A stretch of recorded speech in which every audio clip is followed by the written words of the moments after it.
Hello, welcome to the channel.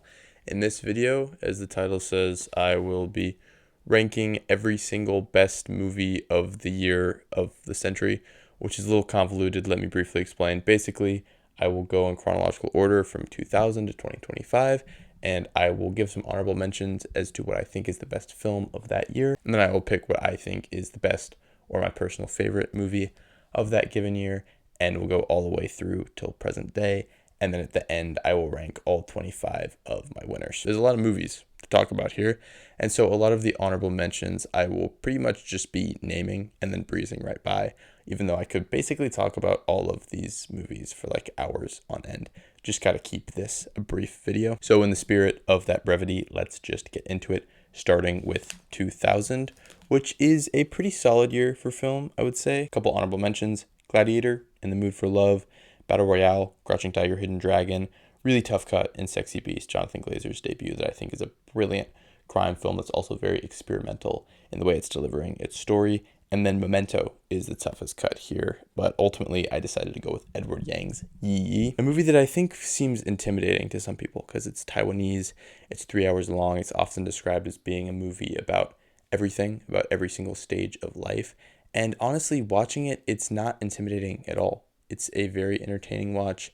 It's very heartfelt, very passionate, very moving, and I think one of the best like big epics about small stories that I've seen in this century. Moving on to 2001, which is a pretty stacked year, we have Spirited Away, Fellowship of the Ring, The Others, which I just recently watched for the first time, and like one of the best twists. I knew there was going to be a twist, but I did not know that was going to be the twist. Ocean's 11, Training Day, Donnie Darko, Royal Tenenbaums, Zoolander, Shrek, The Man Who Wasn't There, a really underrated Coen Brothers film with some gorgeous black and white cinematography from Roger Deakins. And my choice is kind of a no-brainer. That is Mulholland Drive, David Lynch's just absolute surrealist masterpiece. My personal favorite David Lynch movie, all time, Naomi Watts' performance, just like an absolute sledgehammer of a movie. 2002, here's a couple of ones that almost won but didn't make the cut. Two great Spielberg films, Minority Report and Catch Me If You Can. Punch Drunk Love, one of my favorite PTA films. Lord of the Rings: The Two Towers, adaptation. And I put Spider-Man in here as well.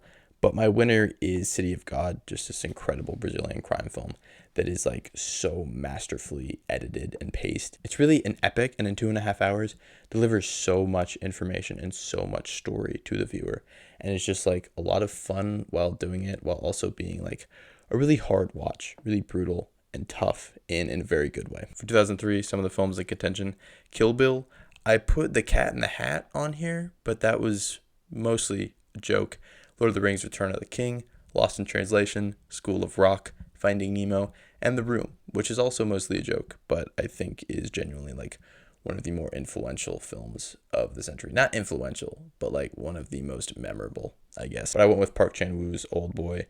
Talk about twists. This is one of the most like, are you freaking kidding me twists that I have ever seen.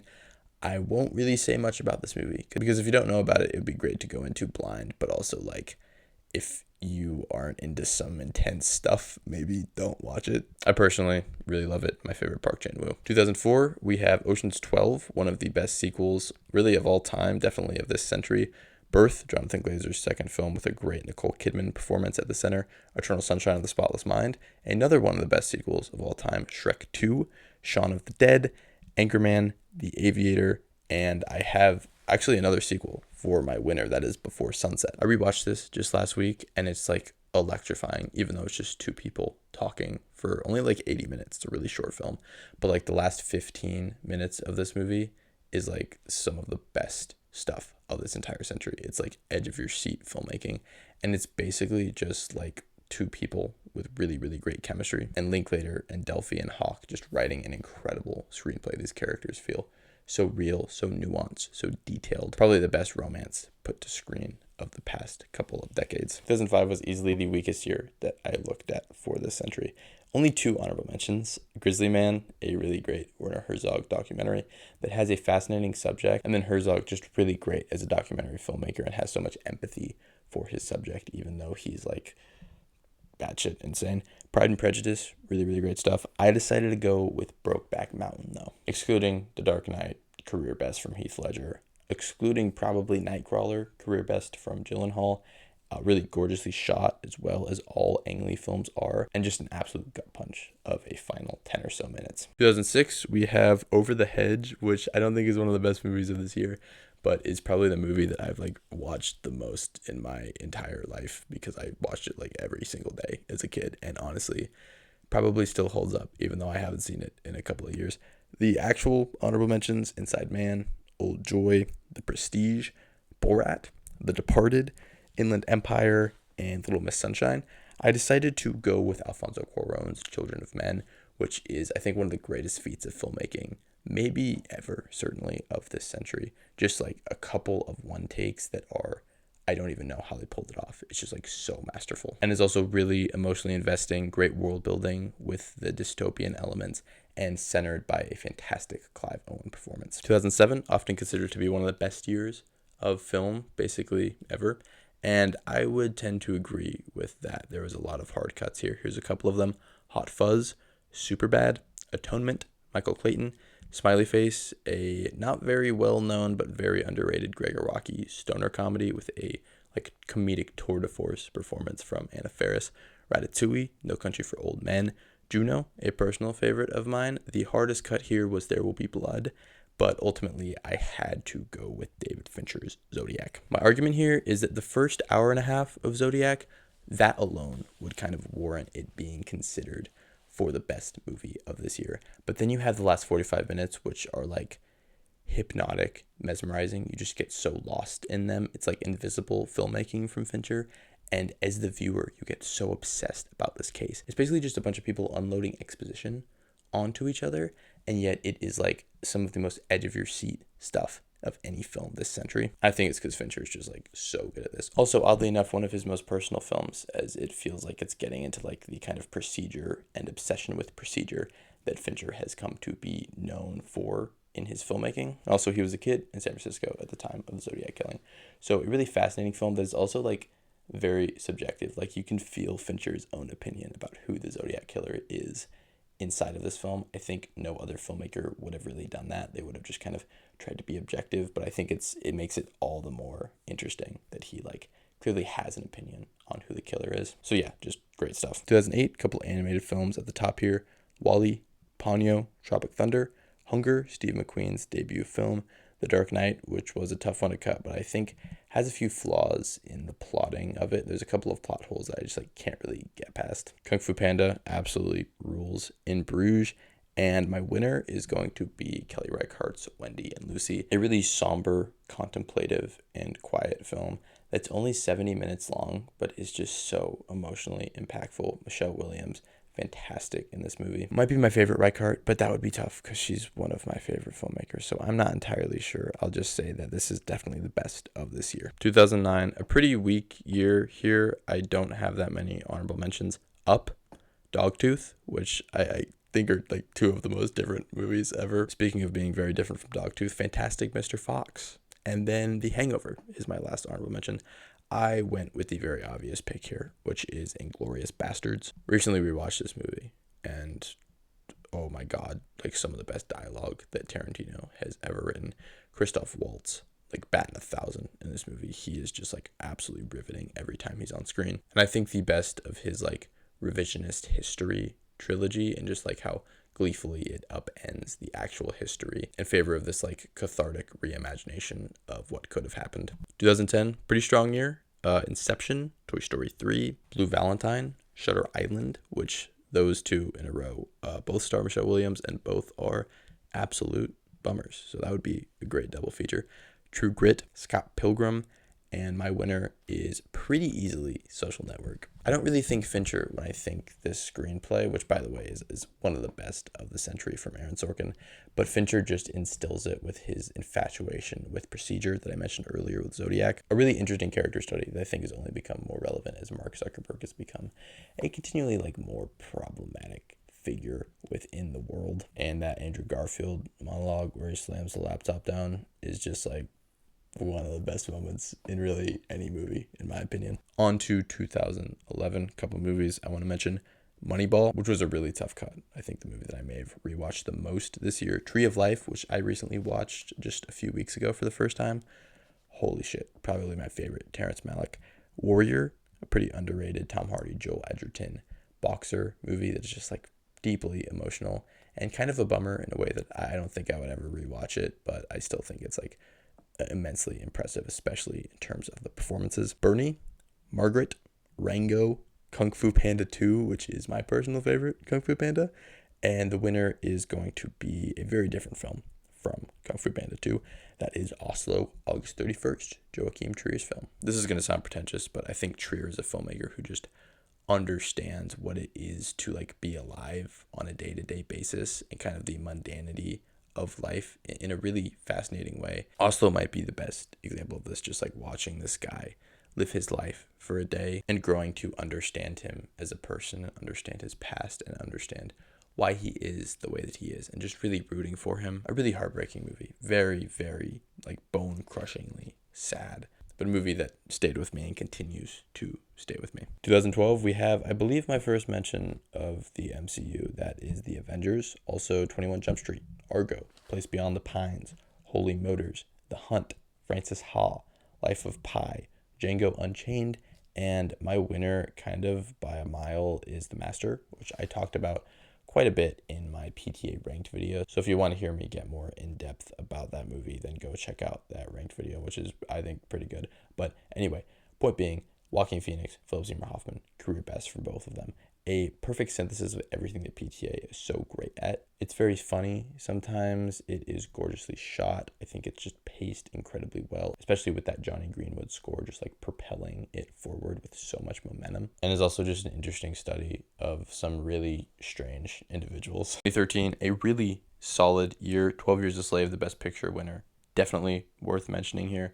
Another movie that I would like probably never rewatch because it's just absolutely harrowing. Other movies to mention: Under the Skin, Inside Llewyn Davis, Only Lovers Left Alive, Prisoners, Before Midnight, Enemy, Gravity, Her, Snowpiercer, and the hardest cut of this year, Tale of Princess Kaguya, my personal favorite Studio Ghibli film, but I just had to go with Wolf of Wall Street here. The best DiCaprio performance, hands down. Also an absolute blast to watch, but it's also kind of the point that the fact that it's a blast to watch is a bad thing. It kind of like speaks to the greed and corruption of the world, and it handles that gray area of like being fun to watch and also being devastating at moments in a way that like only Scorsese could pull off. Also one of those movies that is 3 hours long but feels like it's 90 minutes. 2014, which along with 2007 and a couple other years I'll get to later, in contention for the best of the century, we have Paddington, It Follows, Boyhood, 22 Jump Street, Selma, Birdman, Grand Budapest, John Wick, the Lego Movie, which people don't talk about enough. The fact that the Lego Movie works and is really funny and is honestly really good and is a movie about Legos is like a remarkable feat. Also a remarkable feat is Gone Girl, Guardians of the Galaxy, Interstellar, a movie I personally am not a pretty big fan of, but I think people will get pissed off if I didn't at least mention it. What We Do in the Shadows, Edge of Tomorrow, How to Train Your Dragon 2, and Nightcrawler. My winner, though, is Whiplash, which is just like so visceral, just like pure adrenaline straight into my veins. It is like just electrifying. Miles Teller, J.K. Simmons, really, really killing it. The editing is so frenetic. It's so like tight, and you just like get lost in it so easily. And that ending is like maybe the best of the entire century. It is like unbelievable. Now on to 2015. Honorable mentions: The Lobster, Carol, Spotlight,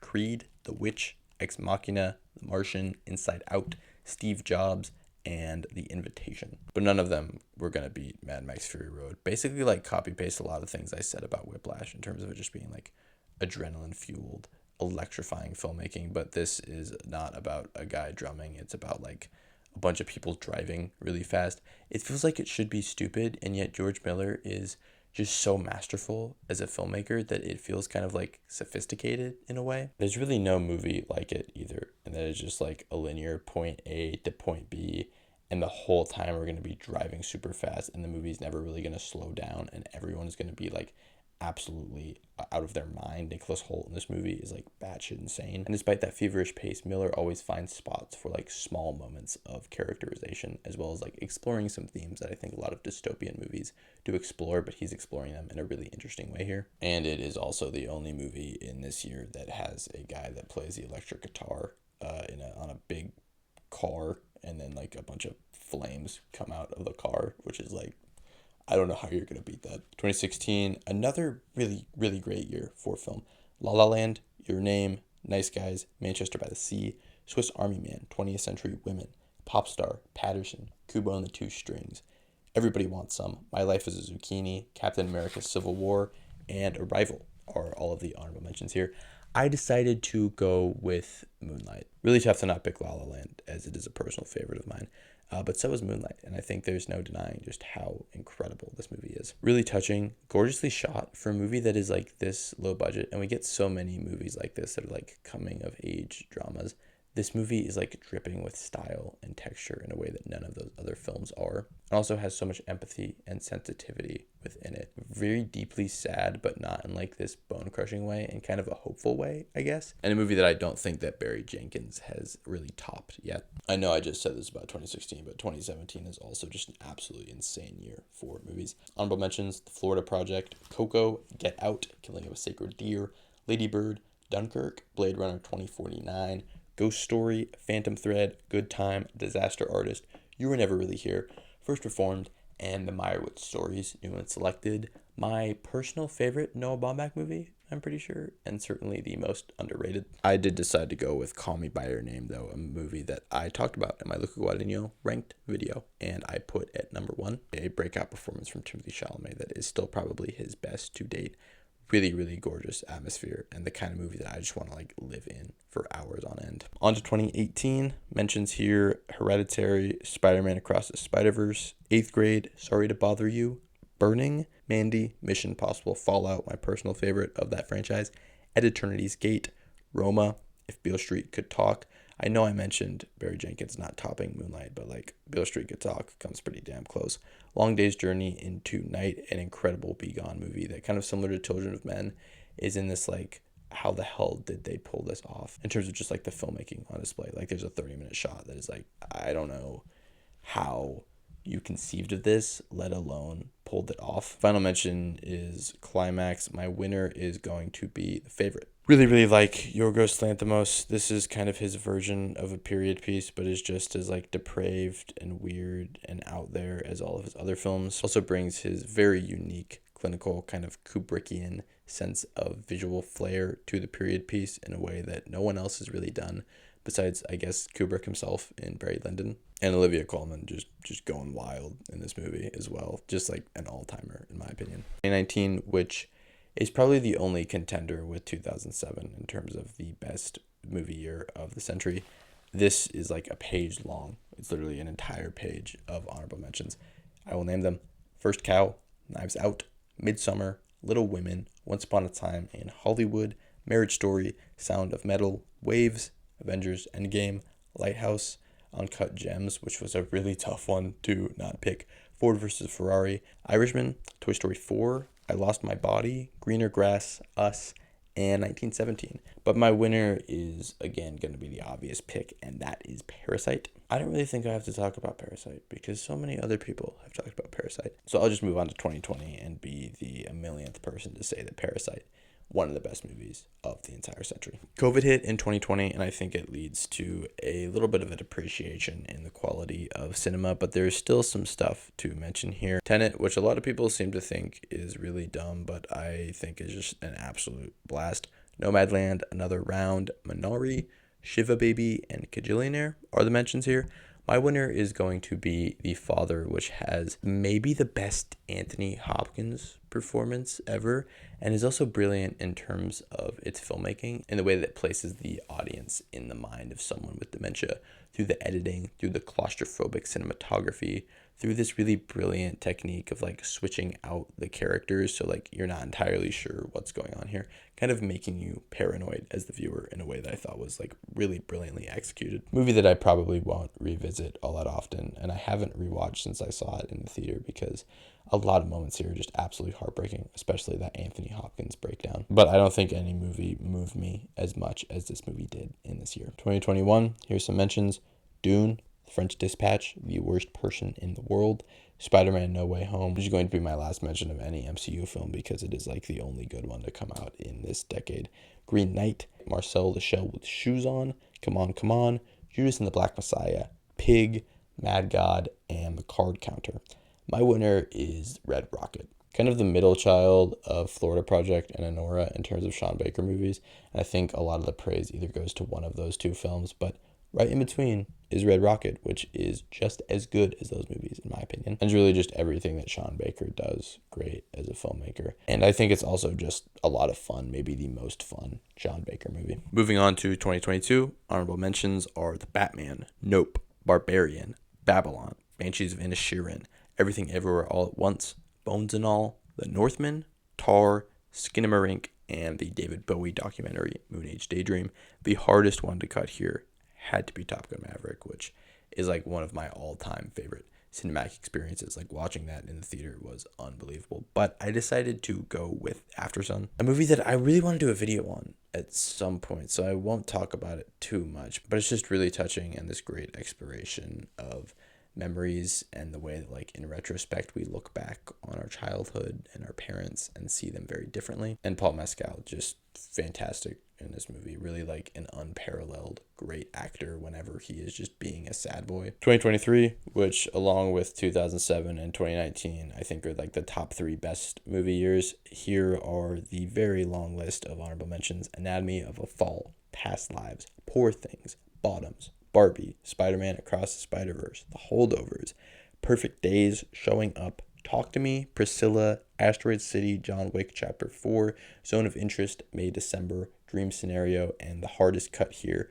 was Killers of the Flower Moon. The winner is a movie that I had as my favorite movie of that year when it came out, and by the end of the year I also had it as my favorite movie of the year. And then for a year or so, I kind of flip-flopped and started to lean a little bit more into Anatomy of a Fall or Flower Moon or even Zone of Interest.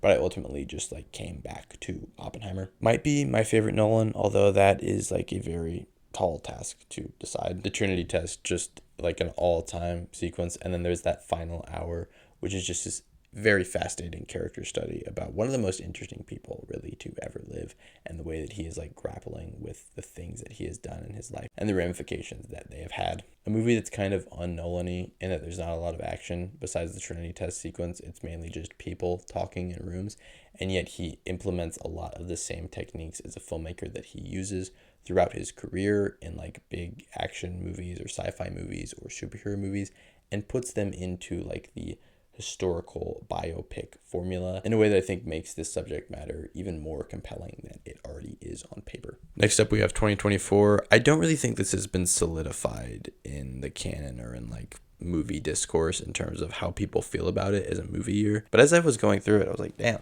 this is a pretty solid year.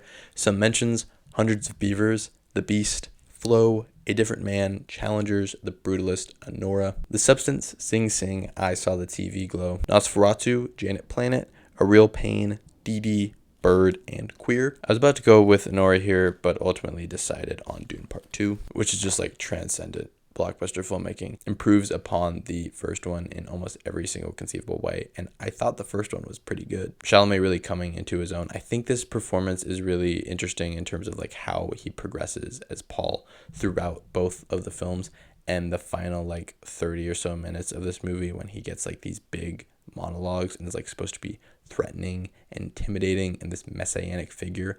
I didn't think Chalamet could pull it off, even though I'm a huge fan of him, and I was completely wrong because he is like really, really good in this movie and just top tier in everything: the score, the production design, the visuals. One of the best sci-fi movies of the entire century and one of the best sequels maybe ever. Finally, we land at 2025. I don't want to talk about any of the movies from this year because I will end up doing a top 10 or top 20 best movies of the year list at some point in the future, and so don't want to spoil that list. But I will say my pick for this year is One Battle After Another, a movie I have talked about at length a couple of times in a separate video, in my PTA ranked video. So I will not talk about it right here, and I'll just get right into the rankings of all of these movies, which I will rattle off very quickly. Number 25, I have Red Rocket. Number 24, The Favorite. Number 23, Wendy and Lucy. Number 22, Call Me By Your Name. Number 21, Old Boy. Number 20, Brokeback Mountain. Number 19 is Aftersun. Number 18 is Dune Part 2. Number 17 is City of God. Number 16 is One Battle After Another. Number 15 is Before Sunset. Number 14, Oppenheimer. Number 13, Oslo, August 31st. Number 12, Whiplash. Number 11, Mad Max Fury Road. Number 10, Social Network. Number 9, Inglourious Bastards. Number 8 is Yi Yi. Number 7, Wolf of Wall Street. Number 6, The Master. Number 5, Mulholland Drive. Number 4, Children of Men. Number 3, Parasite. Number 2, Moonlight. And at number 1, I have Zodiac. I've been talking for a very long time. Let me give one interesting stat here, and that is that the only two filmmakers that have multiple best movies of a given year from this century are David Fincher with Zodiac and Social Network, and PTA with One Battle After Another and The Master. And I'll leave it at that. Let me know what your favorite movie of the century so far is. Let me know how you feel about my picks. Disagree with me, agree with me, whatever. Let me know about it in the comments. In honor of The Running Man coming out this week, I will be doing an Edgar Wright ranked video next week. So, I don't know, subscribe, put on like notifications if you want to check that out. And that's all I got. See you later.